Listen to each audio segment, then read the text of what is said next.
January 13th, I received an email from Marshall Carlson's secretary notifying me that we might be called to put some of our aviation assets into play to assist the people of Haiti.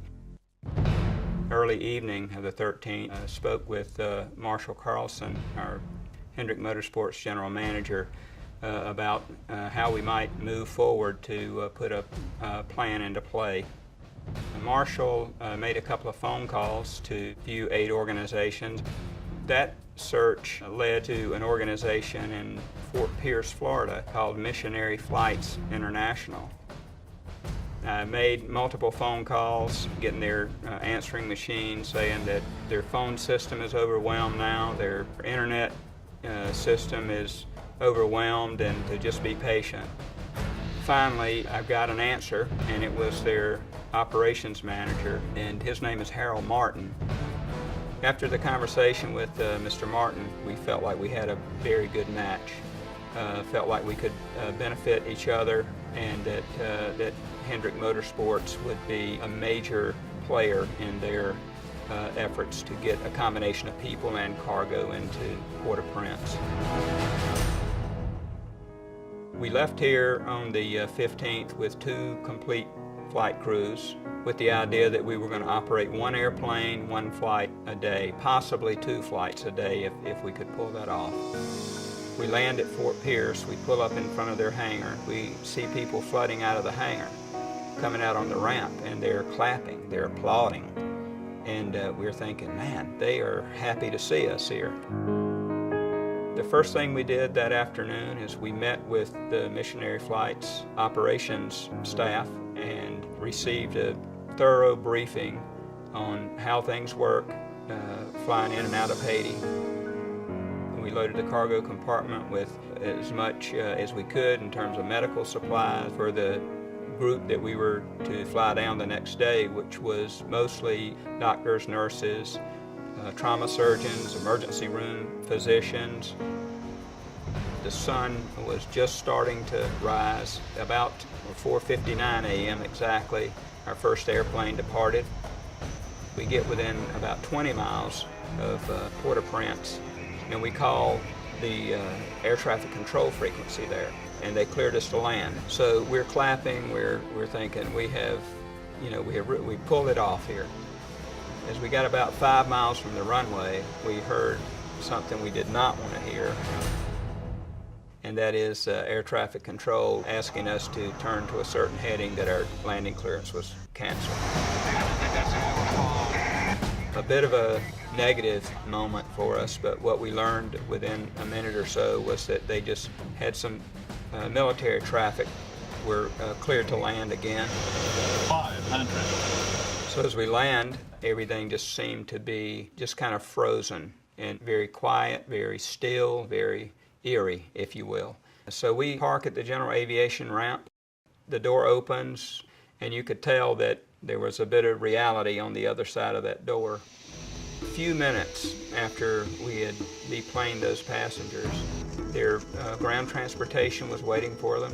They loaded up, and they were gone. And now we could focus on the people that we were trying to evacuate out. It was a quick process getting them on board. Once we were airborne and things kind of settled down, we started hearing some of the stories. A young girl, about 16 or 17 years old, found herself assisting in an amputation. She found herself assisting in the birth of, I think, 3 children on a soccer field. And so some of the stories that these folks told were just very, very difficult to imagine. So that was our first day. 50, 40, 30, 20, 10. When we returned from our first flight to Port-au-Prince, it was obvious to me that there was such a need at Missionary Flights International for additional support.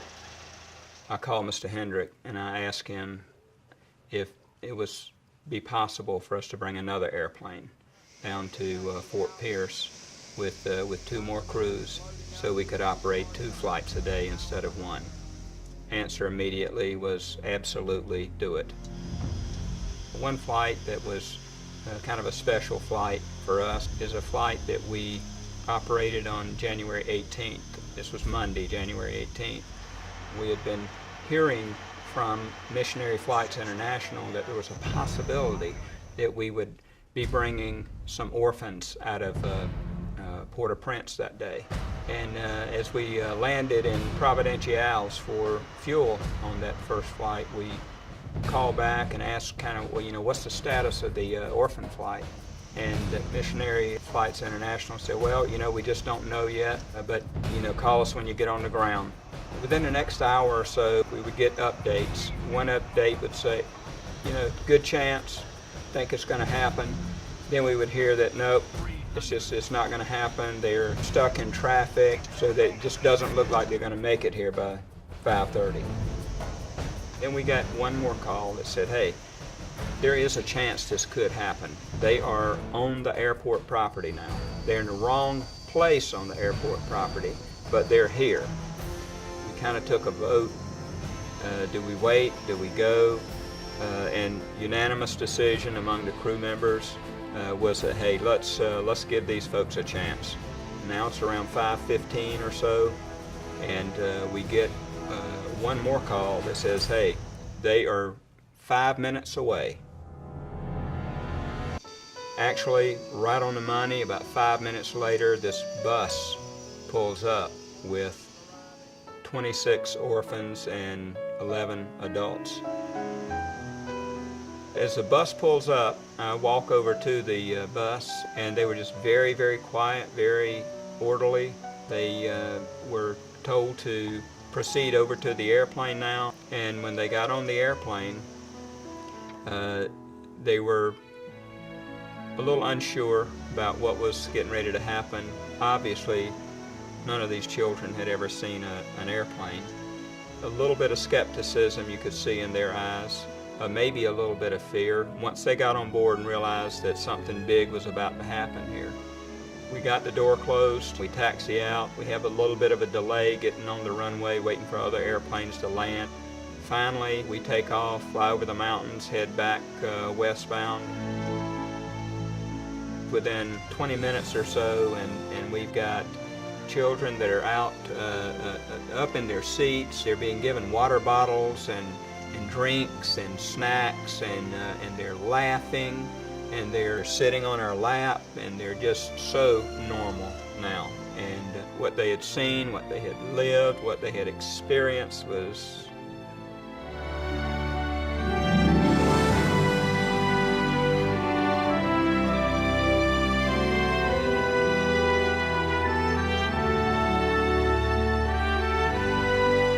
land in Fort Pierce, and I think 90% of the parents were there to accept these children that they had waited to adopt for 2.5 years. So what a homecoming that was. Welcome home, guys. I would like to thank all of the members of Hendrick Motorsports, all the team members at the Hendrick Automotive Group, and especially Mr. Hendrick for the privilege of serving at such a high level.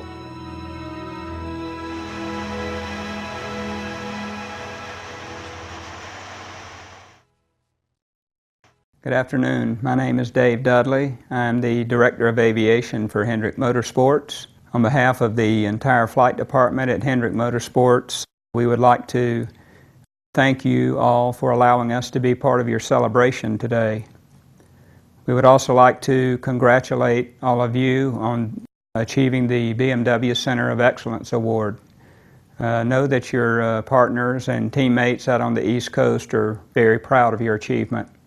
We're also honored that we have a chance to share this video with you today, which highlights the organization's service to the people of Haiti back in late January. After our final flight out of Port-au-Prince on January 29th, when we all arrived back here at our home base, we walked inside the hangar and we were greeted by a group of welcome home banners that were sent to us from all of the auto dealerships.